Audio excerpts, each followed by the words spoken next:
Kabul airport हमले के mastermind की गिरफ्तारी। कहते हैं कुछ जंगें बंदूक से नहीं वक्त से लड़ी जाती हैं। कुछ दुश्मन सामने नहीं आते, साए में रहते हैं, और कुछ इंतकाम बरसों इंतजार करता है कि कोई उसका हिसाब चुकाए। ये कहानी भी ऐसे ही एक इंतकाम की है। काबुल एयरपोर्ट पर बिखरे जिस्मों से लेकर व्हाइट हाउस की संगीन मीटिंगों तक, इस्लामाबाद की गुमनाम राहदारियों से लेकर अमरीकी सदर की तकरीरों तक, ये दास्तान है साजिश की, सियासत की और उन सच्चाइयों की जो अक्सर पर्दों के पीछे छुपी रहती हैं। ये कहानी है उस दरिंदे की तलाश की जिसका नाम जाफर था, और उस सरजमीन की गैरत की जिसे दुनिया पाकिस्तान कहती है। आप सुन रहे हैं मिस्क ओरिजिनल, जहां हम बात करते हैं उन कहानियों की जिन पर अक्सर पर्दे डाल दिए जाते हैं, जहां हम लाते हैं उन हीरोज के किस्से जिनके चेहरे कभी किसी मैगजीन में छुपते नहीं और जिनकी कामयाबियां अक्सर राज ही रहती हैं। आज हम आपको लिए चलेंगे एक ऐसी कहानी में जिसकी गूंज व्हाइट हाउस तक पहुंची। तो आइए सच के इस सफर में हमारा साथ दीजिए। कुछ जख्म ऐसे होते हैं जो वक्त के साथ भी नहीं भरते, और कुछ दिन तारीख में हमेशा एक दुखती रग बनकर रह जाते हैं। 26 अगस्त 2021, काबुल एयरपोर्ट का एबे गेट। सूरज गुरूब हो रहा था। हजारों अफगान खौफ और उम्मीद के बीच दरवाजों पर जमा थे। किसी के हाथ में पासपोर्ट था, किसी की आंखों में सिर्फ आंसू।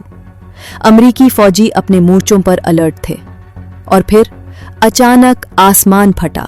2 जोरदार धमाके, बारूद की बू, चीखें, खून के फवारे, जमीन पर बिखरी चप्पलें, बच्चों के खिलौने, इंसानी जिस्मों के टुकड़े। 13 अमरीकी फौजी, 160 अफगान शहरी, सब लम्हों में मौत की आगोश में चले गए। वॉशिंगटन CIA हेडक्वार्टर, एक खुफिया कमरा। बड़ी स्क्रीन पर हमले की फुटेज बार बार चल रही थी। खामोशी इतनी गहरी थी कि दिल की धड़कन भी सुनाई दे। जैन रेडक्लिफ, CIA के डायरेक्टर, कुर्सी पर झुका बैठा था। उसकी आंखों में गुस्सा और थकन जमा थी। उसने उंगलियों से मेज पर जर्ब लगाई। ये सब एक आदमी का काम है, मोहम्मद शरीफ अल्लाह जाफर। रेडक्लिफ को याद आया, सदर ट्रंप ने उससे कहा था, जान, मैं चाहता हूं कि ये दरिंदा किसी कीमत पर पकड़ा जाए। मैं चाहता हूं कि दुनिया को पता चले कि हम अपने फौजियों का बदला लेना जानते हैं। लेकिन जाफर जमीन में गुम हो चुका था। हर मुखबर की खबर रेत की तरह फिसल जाती, हर ड्रोन की आंख धुंधला जाती, हर सुराग एक भटकती गवाही बनकर रह जाता। 3 साल गुजर गए। बाइडन इंतजामिया के ऐवानों में सिर्फ मायूसी थी। अमरीकी मीडिया हर रात चीखता था। एबे गेट पर मारे गए फौजियों के खानदान इंसाफ मांगते रहे। रेडक्लिफ जानता था वक्त कम है और सदर ट्रंप की नजरें उस पर जमी हैं। फिर एक रात खुफिया इंटेलिजेंस रिपोर्ट रेडक्लिफ के हाथ लगी। ये रिपोर्ट सब कुछ बदलने वाली थी। रिपोर्ट पे लिखा था, जाफर अफगानिस्तान और पाकिस्तान की सरहदी इलाकों में मौजूद है। रेडक्लिफ ने मेज पर मक्का मारा। पाकिस्तान के बगैर ये खेल नहीं जीता जा सकता। इसे इल्म था, दहशतगर्दी के इस खेल में पाकिस्तान का किरदार फैसला कुन है, क्योंकि अगर कोई जाफर जैसे दरिंदे को तलाश कर सकता था तो वो ISI थी, दुनिया की वो एजेंसी जिसके गुमनाम सिपाही ऐसी जंगें लड़ते हैं जो कभी अखबारों में नहीं आती। Rawalpindi, ISI headquarter. रात का वक्त, सुर्ख बत्तियों में डूबा एक खुफिया कमरा। ISI चीफ एक बड़ी स्क्रीन पर अमरीकी डायरेक्टर रेडक्लिफ को देख रहा था। रेडक्लिफ की आवाज भारी थी, अगर आप अमेरिका और सदर ट्रंप के साथ अच्छे ताल्लुकात चाहते हैं तो जाफर की गिरफ्तारी आपकी अव्वलीन तरजीह होनी चाहिए। चंद लम्हे खामोशी रही, फिर ISI चीफ बोला, पाकिस्तान दुश्मन के लिए पनाहगाह नहीं, हम उसे ढूंढ निकालेंगे। ये लम्हा पाकिस्तान की गैरत और हुब्बुल वतनी का लम्हा था, क्योंकि पाकिस्तान जानता था ये सिर्फ एक मुल्जिम को पकड़ने की बात नहीं थी, ये उस मुल्क के वकार की बात थी جس نے 80,000 جانیں دہشت گردی کی آگ میں قربان کی تھیں۔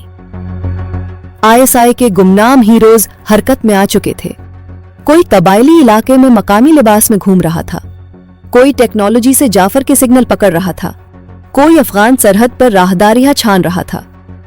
پاکستان کے لیے یہ صرف ایک آپریشن نہیں تھا، یہ عزت کی جنگ تھی۔ Washington white house. ریڈ کلف صدر ٹرمپ کے آفس میں داخل ہوا۔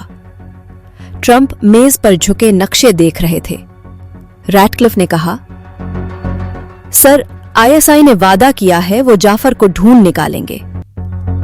ٹرمپ نے سر اٹھایا، ان کی آنکھوں میں عزم کی چمک تھی۔ گڈ، مجھے ریزلٹس چاہیے۔ یہ ان 13 خاندانوں کے لیے ہے جو ایبے گیٹ پر اپنے پیارے کھو بیٹھے۔ کابل سے خیبر تک فضا بدل چکی تھی۔ ہر راستے پر سوال پوچھے جا رہے تھے، ہر اشارے کو پرکھا جا رہا تھا، ہر ذرہ چھانا جا رہا تھا، کیونکہ ISI جانتی تھی اگر جعفر اس زمین پر چھپا ہے تو بچ نہیں سکتا۔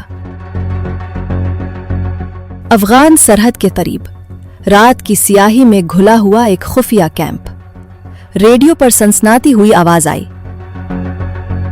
Target location fixed, ready for action. ISI کے گمنام ہیروز، جن کے نام فائلوں میں لکھے بھی جائیں تو خفیہ سیاہی میں، جن کے چہرے تصویروں میں بھی کبھی واضح نہیں ہوتے، وہ سب حرکت میں آ چکے تھے۔ انہی میں سے ایک ایجنٹ قبائلی لباس پہنے ویران راستوں پر قدم رکھ رہا تھا۔ اس کی آنکھیں مسلسل جعفر کی تلاش میں تھیں۔ ہر گلی، ہر پگڈندی اسے جعفر کے قدموں کے نشان بتا رہی تھی۔ اسی دوران ISI ہیڈ کوارٹر میں خفیہ پیغام موصول ہوا، جعفر پاکستان اور افغانستان کے بارڈر پر ہے، مقامی نیٹ ورک کنفرم کر رہا ہے۔ Rawalpindi ISI headquarter. Chief of ISI نے فوراً سیٹلائٹ فون اٹھایا، واشنگٹن میں ریڈ کلف کو کال کی۔ ریڈ کلف کی آواز میں تپش تھی، کیا یہ حتمی اطلاع ہے؟ ISI چیف نے دھیمے مگر پر اعتماد لہجے میں کہا، ہم پاکستانی ہیں، ہمارے لیے حتمی کا مطلب حتمی ہوتا ہے، جعفر اب بچ نہیں سکتا۔ Washington CIA head quarter. Red cliff تیز قدموں سے کمرے میں ٹہل رہا تھا۔ اس کے ذہن میں وہ سین بار بار چل رہے تھے، ایبے گیٹ پر خون میں لتھڑے امریکی فوجی۔ صدر ٹرمپ کی آواز گونجی، جان، میں نتیجہ چاہتا ہوں، جلد۔ ریڈ کلف نے اپنے انٹیلیجنس افسر کو حکم دیا، ISI کو مکمل سپورٹ دو، جعفر کو زندہ چاہیے، ہمیں عدالت میں اس کا اعترافی بیان چاہیے۔ افغان سرحد، ایک خفیہ آپریشن۔ رات کی تاریکی میں کچھ سائے رینگتے ہوئے ایک مٹی کی جھوپڑی کے قریب پہنچے۔ جھوپڑی کے اندر مدھم روشنی تھی۔ 2 نقاب پوش ایجنٹس آہستہ سے دروازہ دھکیل کر اندر داخل ہوئے۔ وہاں ایک آدمی بیٹھا تھا، اس کی داڑھی بڑی ہوئی تھی، آنکھیں خوف سے پھیلی ہوئی تھیں، چہرے پر زخموں کے نشان تھے۔ وہ کانپتی آواز میں بولا، میں جعفر ہوں، مجھے مت مارو۔ ISI کے ایجنٹس نے اسے زمین پر گرا دیا، ہاتھ باندھ دیے۔ ایک ایجنٹ نے وائرلیس پر پیغام دیا، ٹارگٹ سیکیور، مشن کمپلیٹ۔ ہیلی کاپٹر کا شور۔ پہاڑوں کے بیچ رات کے اندھیرے میں بلیک ہاک ہیلی کاپٹر اترا۔ جعفر کو آنکھوں پر پٹی باندھ کر اس میں ڈال دیا گیا۔ ایجنٹس کی آنکھوں میں چمک تھی۔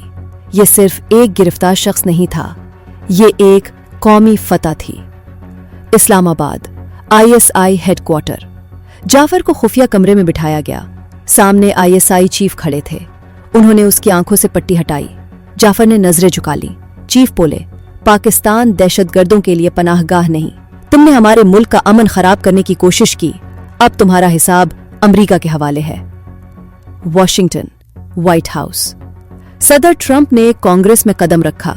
ٹی وی کیمروں کی روشنیوں میں وہ مسکرائے، پھر بولے، مجھے یہ اعلان کرتے ہوئے خوشی ہے کہ ہم نے ایبے گیٹ حملے کے ماسٹر مائنڈ کو پکڑ لیا ہے، اور میں خاص طور پر حکومت پاکستان کا شکریہ ادا کرنا چاہتا ہوں۔ ان کی آواز میں فخر تھا۔ امریکہ ایک بار پھر بنیاد پرست اسلامی شدت پسند قوتوں کے خلاف مضبوطی سے کھڑا ہے۔ اسلام آباد، वजीर आजम ऑफिस। वजीर आजम का बयान गूंज रहा था, हम अमेरिकी सदर का शुक्रिया अदा करते हैं। पाकिस्तान ने हमेशा दहशतगर्दी के खिलाफ बेशुमार कुर्बानियां दी हैं। 80,000 पाकिस्तानियों का खून इस बात का गवाह है कि हम दहशतगर्दी के खिलाफ हर महाज पर खड़े हैं।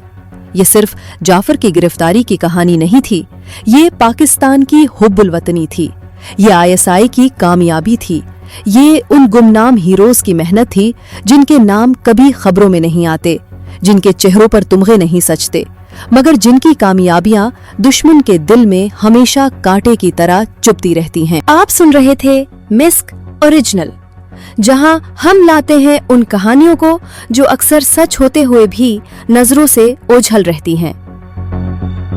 ये थी जाफर की तलाश की दास्तान, गुमनाम हीरोज, खुफिया ऑपरेशंस और उस पाकिस्तान की जो हमेशा दुश्मन के खिलाफ आखिरी हद तक खड़ा रहता है। अगली कहानी में फिर मिलेंगे, तब तक याद रखिए, सच हमेशा रोशनी की तरफ जाता है, चाहे उसके रास्ते कितने ही अंधेरे क्यों ना हो।